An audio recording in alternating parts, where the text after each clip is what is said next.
मैं कोविड के दौर का भी गवाह हूं सर। कितनी लाशें अनअटेंडेड चली गई। मैं जानता हूं, मुझे फोन आते हैं, आपको भी आते होंगे कि फलनवा वो गया है, कोई खबर नहीं लग रही है, फोन नहीं लग रहा है। 17 घंटे तक कोई आधिकारिक पुष्टि नहीं होती है तो अफवाह फैलती है सर, और अफवाह फर्दर स्टैम्पीड को जन्म देती है। मैं सोचा कि इतनी देर में नेहरू जी नहीं आए तो नेहरू जी भी आ गए। सर ये लाशों के आंकड़े पे तेरा वाला मेरा वाला, ये लोग कितने चोटिल होते होंगे समझिए सर। सर महामहिम के अभिभाषण की परिपाटी से हम सब वाकिफ हैं। इसी सरकार ने नहीं, हर सरकार, उनकी कैबिनेट अभिभाषण तैयार करती है। महोदय, कई परंपराएं हमने बदली हैं। बरबस एक ख्याल आता है कि अगर ये परंपरा, इस पर हम सोचें कि महामहिम अगर विशुद्ध अपने अनुभव, अपनी पीड़ा और कोई ऐसा मैकेनिज्म हो, ये मैं आगे के लिए सवाल छोड़ता हूं, क्योंकि मैं आज सुबह सोच रहा था माननीय उपसभापति महोदय, अगर धृतराष्ट्र ने महाभारत को संजय की नजर से ना देखा होता तो क्या होता, संजय को कैबिनेट मान लिया जाए। मैं इस संदर्भ में ये बात रखना चाह रहा था। खैर, जाहिद ने मेरा हासिले ईमान नहीं देखा, रुख पे तेरी जुल्फों को परेशान नहीं देखा। तो जो परेशानियां हैं, जो दिक्कतें हैं, वो अगर रिफ्लेक्ट होती है सर, तो एक कलेक्टिव विल उस पर काम करेगा सर। दुनिया की कोई ऐसी समस्या नहीं है जिसको हम लोग साझा रूप से हल नहीं कर सकते हो। यह पक्ष विपक्ष का मामला नहीं है। उस संदर्भ में यह बात मैं कह रहा था सर।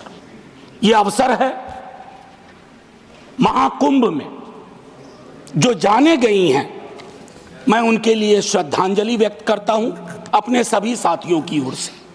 सर मैं आंकड़ों में जाऊंगा ही नहीं, मैं कोविड के दौर का भी गवाह हूं सर। कितनी लाशें अनअटेंडेड चली गई। सर अति साधारण लोग हैं ये। जिंदगी में डिग्निटी चाहिए सर, संविधान भी कहता है, लेकिन मौत में उससे बड़ी डिग्निटी चाहिए। अगर हम डिग्निफाइड डेथ नहीं इंश्योर कर पा रहे हैं सर, तो ये हमारे सामूहिक विफलता है सर।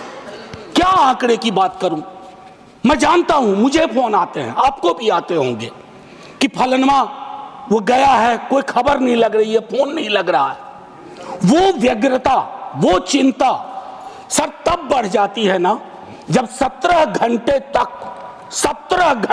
तक कोई आधिकारिक पुष्टि नहीं होती है तो अफवाह फैलती है सर, और अफवाह फर्दर स्टैम्पीड को जन्म देती है। 2-3 जगह हो जाते हैं। और मैं क्या कहूं सर, मैं सोच रहा था कल जब बातचीत शुरू हुई, खड़गे साहब बोल रहे थे, बाकी लोग, मैं सोचा कि इतनी देर में नेहरू जी नहीं आए तो नेहरू जी भी आ गए। 54 के कुंभ का जिक्र हुआ संभवतः कि इतने लोग मारे गए थे। सर ये लाशों के आंकड़े पे तेरा वाला मेरा वाला, ये लोग कितने चोटिल होते होंगे समझिए सर। मैं आपके माध्यम से ये कहना चाहता हूं। और एक और चीज सर, इसके लिए भी मैंने, माननीय नड्डा साहब थे उस दिन ऑल पार्टी मीटिंग में, प्रहलाद जी भी थे, मैंने एक बात कही थी सर, इस देश में धर्मांधता और धार्मिकता का फर्क मिटता जा रहा है। धार्मिक देश है हम, हजारों साल से धर्मांधता नई चीज है। डेली देखो, हर घंटे कोई बाबा आ रहे हैं, उनसे भिड़ने के लिए किसी मौलाना को भिड़ा दिया, वो ग्रह नक्षत्र देख के बता रहे हैं कभी नहीं नहाया तो कोई पाप नहीं धुलेगा। सर ये परिपाटी संविधान के दृष्टिकोण से भी बंद होनी चाहिए। और ये जो प्रोडक्शन फैक्ट्री रिलीजियस बाबाओं की आ गई है सर, इसके उत्पादन पर भी रोक लगनी चाहिए। सर दिक्कत क्या है, प्लीज बैठकर सर, बैठकर बात नहीं, आप आपस में बैठकर बात नहीं प्लीज। सर मैंने उसके कहा था कि हर धर्म के अंदर इस तरह के सुपरस्टिशन जन्म हो रहे हैं और मैं एक और बात कहता हूं सर, ईश्वर को क्यों ठग रहे हैं? वीवीआईपी दर्शन, ईश्वर के समक्ष भी ये बात होगी कि एक जनसाधारण का दर्शन, एक वीवीआईपी दर्शन। सर ये संविधान सबसे मजबूत चीज है। पॉलिटिकल पार्टीज कलेक्टिव विल है, कोई भी वीवीआईपी दर्शन किसी मंदिर में, किसी दरगाह में नहीं होगा। कभी प्लीज आप बैठ जाइए। सर मैं सिर्फ इतना कहना चाहता हूं सर कि माननीय महामहिम ने एक बात रखी कि सरकार के निर्णयों से गरीब, मध्यम वर्ग, युवा, महिलाओं, किसानों को सर्वोच्च प्राथमिकता मिलती है। सर अगर ये सच होता तो मैं ये सवाल नहीं उठाता। आंकड़े तो हमें उपलब्ध ही नहीं हो पा रहे हैं सर, सेंसस ही नहीं हो रहा, तो बाकी छोड़ दीजिए। हम कास्ट सेंसस की बात करते हैं, यहां सेंसस का एलोकेशन ही देख करके चिंता में पड़ गए हैं कि आखिर कौन सी चिंता है।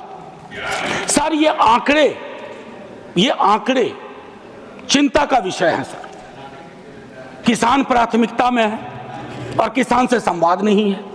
सर असल में एक बात एक कवि ने कही थी, सर आप मुझसे बेहतर जानते हैं, कि लोहे का स्वाद लोहार से ना पूछो, उस घोड़े से पूछो जिसके मुंह में लगाम लगी हुई है। ये हम पूछना भूल गए हैं।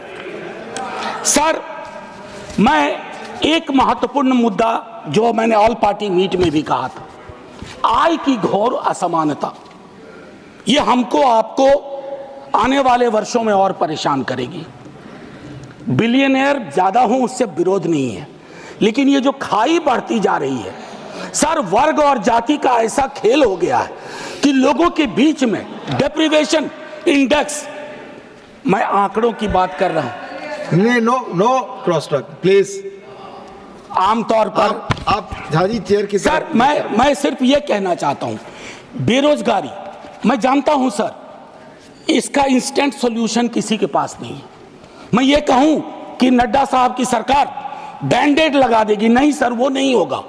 लेकिन कलेक्टिव विल क्या है, ब्लूप्रिंट क्या है बेरोजगारी के लिए?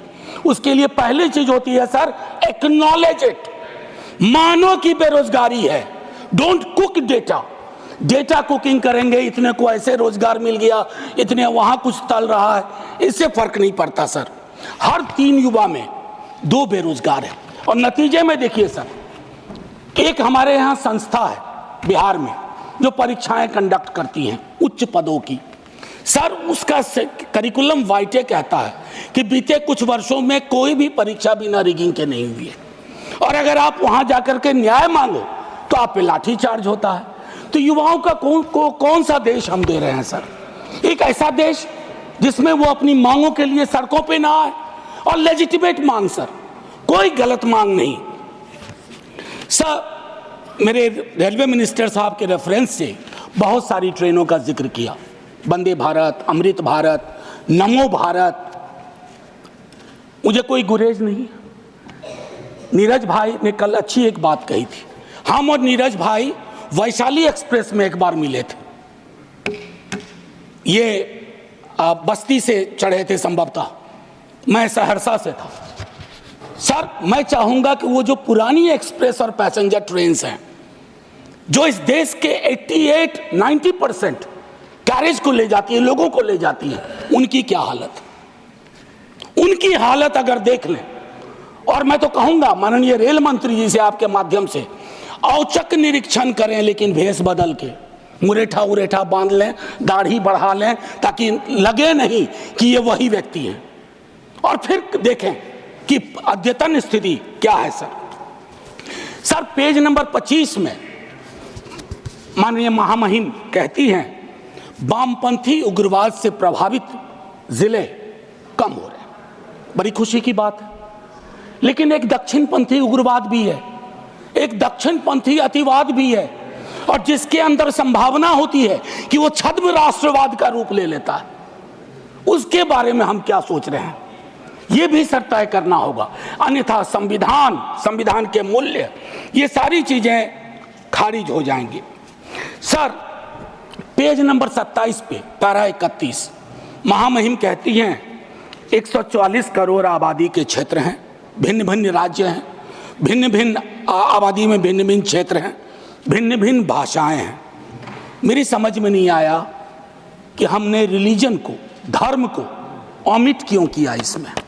हम भिन्न भिन्न धर्म के भी देश हैं और ये हिंदुस्तान की खूबसूरती है, भारतवर्ष की खूबसूरती है कि दुनिया का कोई ऐसा धर्म नहीं है जो हमारे यहाँ ना हो और पारस्परिक मेल जोल का एक लंबा इतिहास रहा है। हम दुनिया को सीख दे सकते हैं, हम दुनिया को सीख दे सकते हैं कि let's learn from pluralism from us, peaceful coexistence.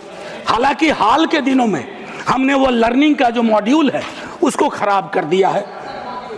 Sir, हाल के दिनों में एक और चिंता का विषय रहा था जो मैं आपको कहूं। इससे पहले कि मैं एक बात कहूं, सर मैं हिंदू हूं, लेकिन मैं चाहूंगा कि मेरे धर्म में, बाकी धर्म के लिए भी अपील करूंगा, लेकिन अपने धर्म में भी फर्क आए चीज़ों को देखने में।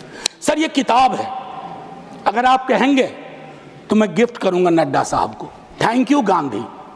ये कृष्ण कुमार जी ने लिखी है, मेरे सीनियर थे, शिक्षक भी थे दिल्ली विश्वविद्यालय में, एनसीईआरटी के चेयरमैन रहे, अभी रिटायर्ड लाइफ जी रहे हैं। उनका एक दोस्त था मुन्ना, ब्यूरोक्रेट था मध्य प्रदेश का। He died an unfortunate death during Covid. उसकी डायरी के पन्नों से यह किताब बनी है।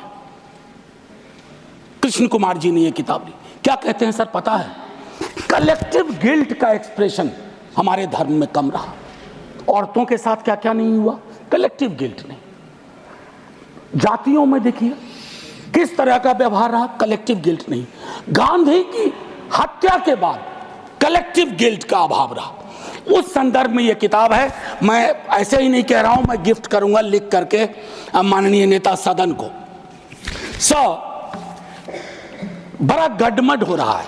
अगर देखें महामहिम के भाषण में, अभी हाल के दिनों में चर्चा हुई कि स्टेट, सर पॉलिटिकल लाइफ में विरोध करना तो इनकी नीतियों का शुरू किया था विद्यार्थी के रूप में। तो हम कहते थे Indian state oppressive state, Indian state down down, लेकिन हम फर्क जानते थे राज्य और राष्ट्र का। हाल के दिनों में एक बयान आया नेता प्रतिपक्ष का, उसके बाद शुरू हो गया कि राष्ट्र को कहा नहीं भाई। मैं एक पेपर पढ़ाता हूं एमए में, डिपार्टमेंट ऑफ सोशल वर्क में, दिल्ली यूनिवर्सिटी में। उसका नाम है state political economy and governance. उसका पहली यूनिट में कहता हूं there is a difference between nation comma state comma its government. हम तीनों डिस्टिंक्शन को ब्लर कर रहे हैं। मैं राष्ट्र की खूबसूरती के लिए अपने सरकार की आलोचना करूंगा, मैं राष्ट्र की बेहतरी के लिए अपने राज्य की आलोचना करूंगा, लेकिन मैं राष्ट्र के साथ मोहब्बत में हूं इसलिए कर रहा हूं। इस डिस्टिंक्शन को खत्म ना किया जाए सर। एक चीज 2022 के अगस्त महीने में हमारे बिहार के मुख्यमंत्री जी की अंतरात्मा जागी, हम साथ आए। साथ आने से सर कुछ फर्क पड़ा, 5 लाख नौकरियां मिली, युवाओं में जोश आया। दूसरी चीज ज्यादा महत्वपूर्ण है सर, दूसरी चीज ज्यादा महत्वपूर्ण है। चलिए उस पर ऐतराज है, बाद में बात करेंगे। दूसरी चीज ज्यादा महत्वपूर्ण है, 3.5 लाख प्रक्रियाधीन के बाद जातिगत सर्वेक्षण हुआ सर।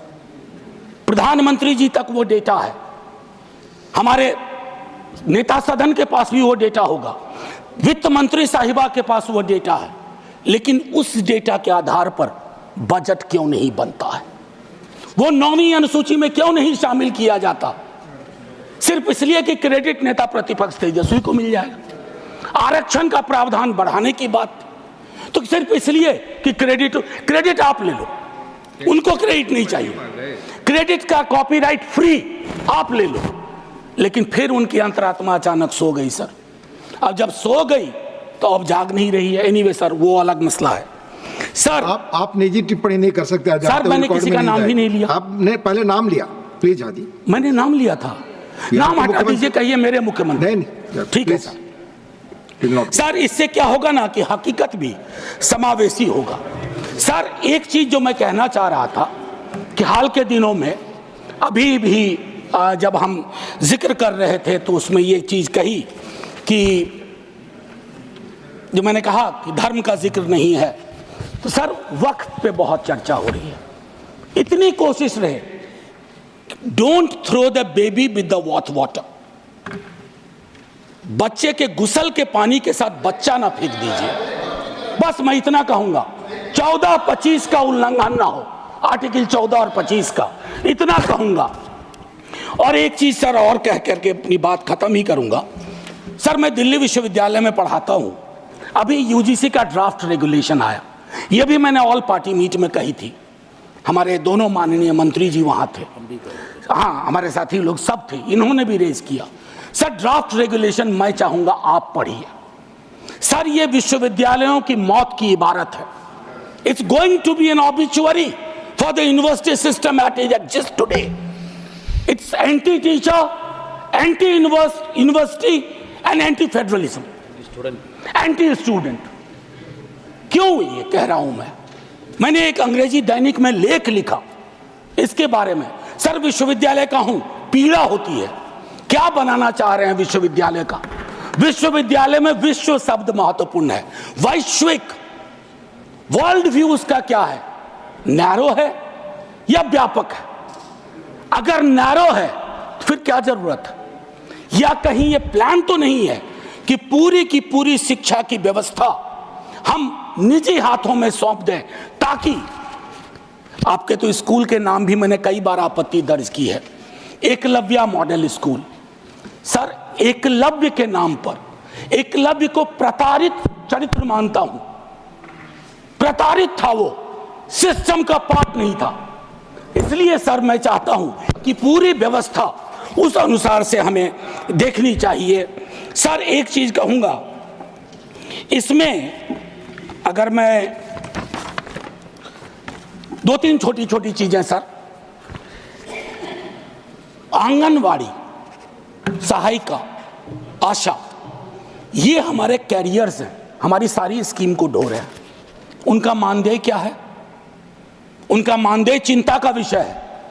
सारी स्कीम को वो कैरी करते हैं, एक तो वैकेंसी है, ऊपर से उनके मानदेय में कोई बढ़ोतरी नहीं, तो एक स्टैग्नेशन है सर, कंप्लीट स्टैग्नेशन है। उनके लिए सोचा जाए, उनके बारे में, उनके कार्य के अनुरूप चर्चा हो। सर टीचर की वैकेंसी, मैं तो अपने यहां से भी वाकिफ हूं, विश्वविद्यालयों की बात नहीं करूंगा। एक श्वेत पत्र आना चाहिए, SC ST OBC रिजर्वेशन की क्या अद्यतन स्थिति है विश्वविद्यालयों में, ICSR इंस्टीट्यूशंस में। सर लोगों की आंखें फटी रह जाएंगी।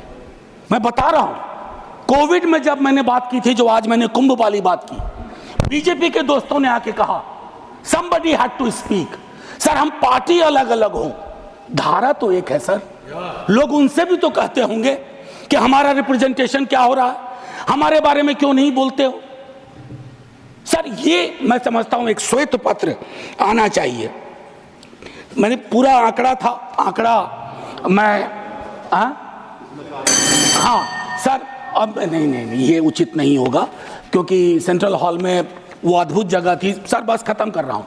सेंट्रल हॉल में एक अद्भुत जगह थी जहाँ लोग कटिंग अक्रॉस पॉलिटिकल पार्टी आते थे। ये अवसर नहीं है उसके लिए वकालत करने का, लेकिन मैं कहूँगा कि सेंट्रल हॉल नुमा एक चीज़ बेहद आवश्यक है। तब सर ये पार्लियामेंट में डेडलॉक नहीं होगा। डेडलॉक तोड़ने की सबसे खूबसूरत जगह सेंट्रल हॉल थी। खैर एनीवे सर, मैं ये कहना चाहता हूँ, टीचर शॉर्टेज, छोटा एक उदाहरण दे रहा हूँ, सोल्यूशन।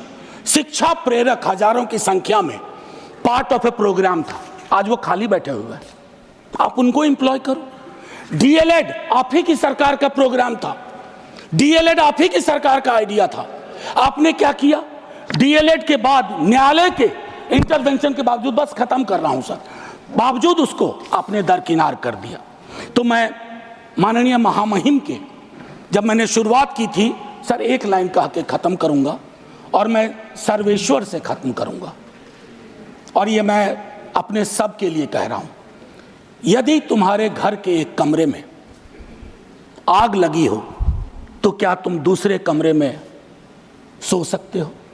यदि तुम्हारे घर के एक कमरे में लाशें सड़ रही हो तो क्या तुम दूसरे कमरे में प्रार्थना कर सकते हो? यदि तुम्हारा जवाब हां है मुझे तुमसे कुछ नहीं कहना है। जय हिंद सर।